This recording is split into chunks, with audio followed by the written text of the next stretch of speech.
ফেনীর পাঁচগাছিয়ায় ছেলেরা মুরগি ও কবুতর চুরি করেছে এমন অপবাদ দিয়ে হেনস্থা করা হয়েছে দুই মাকে।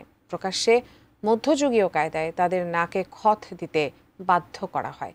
নাকে খত দেওয়ার ভিডিও রোববার সকালে সামাজিক যোগাযোগ মাধ্যম ফেসবুকে ছড়িয়ে পড়লে তোলপাড় শুরু হয়।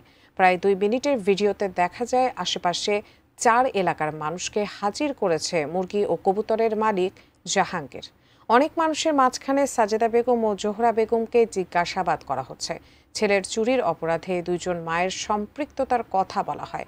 তারা অস্বীকার করলেও এক পর্যায়ে পাঁচগাছিয়া ইউনিয়ন পরিষদের সাবেক চেয়ারম্যান ও ইউনিয়ন বিএনপির সভাপতি দেলোয়ার হোসেন দেলু হাতে লাঠি নিয়ে অশ্রাব্য বাক্য উচ্চারণ করে দুজনকে নাকে খত দেওয়ার নির্দেশ দেন। এমন ঘটনায় হেনস্থার বিচার চান ভুক্তভোগী ও তার সন্তানরা। পুলিশ বলছে বিষয়টি খতিয়ে দেখে আইনানুগ ব্যবস্থা গ্রহণ করা হবে। আমি বিনা অপরাধী বিনা কারণে আমারে নাইগরটা নাইছে দেলু চেয়ারম্যানে জাহাঙ্গীরে। আমার ভাই যখন অপরাধ করছে আমার বাইরে না শাস্তি দেওয়ার দরকার। এখন আমার মাকে কেন শাস্তি দিছে? যারা এখানে ভুক্তভোগী তাদের ব্যাপারে আমরা অবশ্যই তাদের পক্ষে আছি, এবং যারা এখানে যদি তাদেরকে কেউ বাধা সৃষ্টি করে হুমকি দেয় তার বিরুদ্ধে আমরা অবশ্যই ব্যবস্থা নেব।